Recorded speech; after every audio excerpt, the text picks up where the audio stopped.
सुप्रभात मेरे प्यारे बच्चों, कैसे हो आप लोग। मैं आशा करती हूँ कि आप सभी लोग स्वस्थ होंगे और अच्छे होंगे। तो बच्चों, आज हम आपको आपकी पाठ्य पुस्तक हिंदी पाठमाला अरहुल से 15वां पाठ पढ़ा रही हूँ, जिसका नाम क्या है बच्चों? Thomas Alva Edison. तो आप लोग जानते हो बच्चों, थॉमस एल्वा एडिसन कौन थे? आपने बहुत जगह एडिसन का नाम सुना होगा। तो चलो मैं आपको बताती हूँ कि एडिसन थे कौन। एडिसन जो है वो एक साइंटिस्ट थे, एक वैज्ञानिक। उन्होंने क्या किया था? उन्होंने सर्वप्रथम बिजली का आविष्कार किया था। उन्होंने सबसे पहले हम लोगों को दिखाया था कि किसी सूरज के अलावा भी किसी और चीज़ से हमारे यहाँ पर प्रकाश हो सकता है। तो चलो बच्चों, आज हम उनके बारे में पढ़ते हैं कि जो अमेरिका के साइंटिस्ट थे थॉमस एल्वा एडिसन, उन्होंने कैसे और कब और कैसी परिस्थितियों में प्रकाश का आविष्कार किया। इस पाठ से आप जान सकते हैं कि किस प्रकार एक साधारण और शरारती बच्चा जब मेहनत और लगन से अपना काम करता है तो वह सफल हो जाता है। सैकड़ों बार असफल होने पर भी थॉमस ने हार नहीं मानी और बल्ब का आविष्कार कर पूरी दुनिया में प्रसिद्ध हो गए।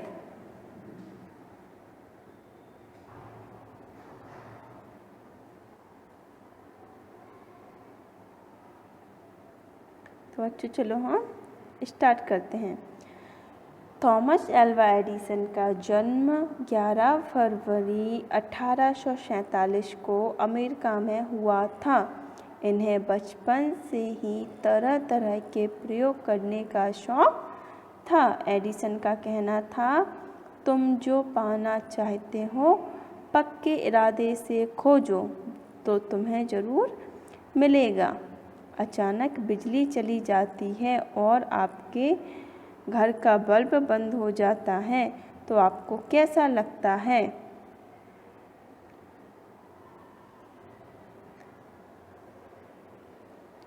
प्रकाश देने वाला यह बल्ब एडिसन की ही देन है।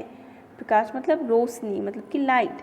बिजली के बल्ब का आविष्कार का मतलब है बच्चों खोज, एडिसन ने ही किया था। एडिसन को बचपन से ही प्रश्न पूछने का शौक था और सही उत्तर पाकर ही वे संतुष्ट होते थे। संतुष्ट का मतलब होता है तसल्ली, सेटिस्फाइड। एक दिन जब वह स्कूल में पढ़ रहे थे तो उनकी शिक्षिका पक्षियों के बारे में बता रही थीं। एडिसन ने उत्सुकतावश शिक्षिका से पूछा, मैडम, मनुष्य पक्षी जैसे क्यों नहीं उड़ता? तो बच्चों क्या हुआ फिर शिक्षिका ने उन्हें समझाया, मनुष्य के पंख नहीं होते इसलिए वह पक्षियों की तरह नहीं उड़ सकता। एडिसन ने फिर प्रश्न किया, किंतु पतंगों के भी पंख नहीं होते फिर भी वे हवा में उड़ती हैं।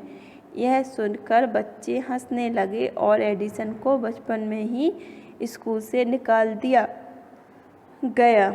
इन्होंने अपनी माँ को सबसे अच्छी शिक्षिका माना और अपने घर में ही प्रयोगशाला बना ली।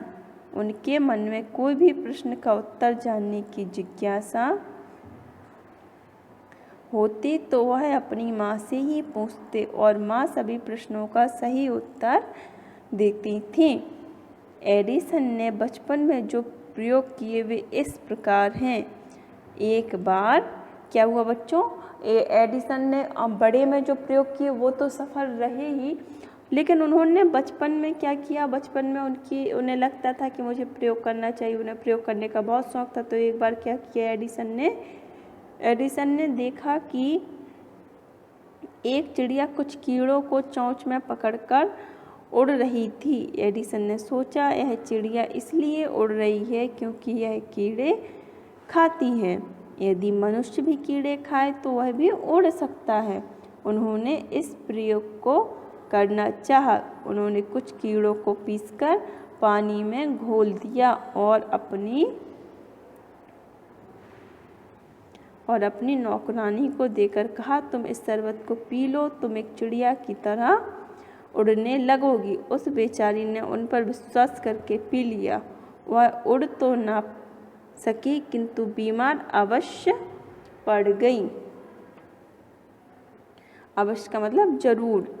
उनकी माँ ने उन्हें बहुत डांटा और दोबारा ऐसी हरकत करने से मना किया।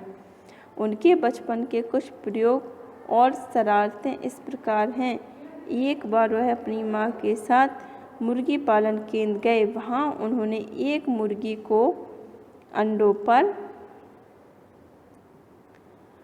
पर बैठा देखा। उन्होंने अपनी माँ से इसका कारण जानना चाहा। माँ ने कहा, यह मुर्गी अंडों की देखभाल कर रही है।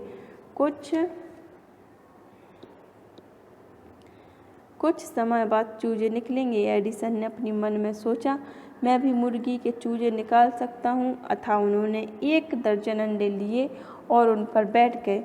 कुछ समय बाद जब वह उठे तो अंडों से चूजे तो नहीं निकले, हाँ, सारे अंडे फूट गए और उनके कपड़े गंदे हो गए। उस दिन उनकी माँ ने उनको बहुत पीटा। उन्होंने रेलवे में नौकरी कर ली, लेकिन एक दुर्घटना का मतलब होता है हादसा के कारण उन्हें नौकरी से निकाल दिया गया। फिर अखबार बेचकर अपना घर चलाया और अपना प्रयोग भी जारी रखा। एडिसन ने 1878 में बिजली के बल्ब पर कार्य आरंभ का मतलब शुरुआत की। उस समय बिजली के प्रकाश की व्यवस्था नहीं थी। एडिसन ने लोगों को 2 वर्ष में बिजली का प्रकाश देने का वादा किया। सभी वैज्ञानिकों ने यह सुनकर एडिसन की हंसी उड़ाते हुए कहा कि यह संभव नहीं है। एडिसन ने इस महान कार्य के लिए कठिन परिश्रम शुरू कर दिया। उन्होंने 1000 प्रयोग किए, लेकिन असफल रहे, किंतु उन्होंने आशा नहीं छोड़ी। लगभग 1200 प्रयोगों के पश्चात उन्हें सफलता प्राप्त हो गई। सन 1880 में नए वर्ष पर उन्होंने अपनी प्रयोगशाला में बिजली का प्रकाश कर दिया और 4 सितंबर 1882 को पहली बार सारा न्यूयॉर्क शहर बिजली के प्रकाश से जगमगा उठा। इन्होंने ग्रामोफोन, बिजली के बल्ब, टेलीग्राफ मशीन आदि कई आविष्कार किया।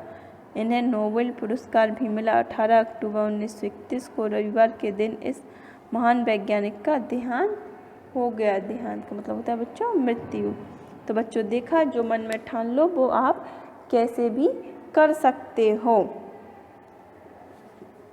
इस पाठ से हमें क्या सीख मिलती है बच्चों? इस पाठ से हमें सीख मिलती है मेहनत और लगन से अवश्य सफलता मिलती है। मन में उत्सुकता है और लक्ष्य ऊंचा है तो दृढ़ निश्चय से मनुष्य मंजिल तक पहुंचता है।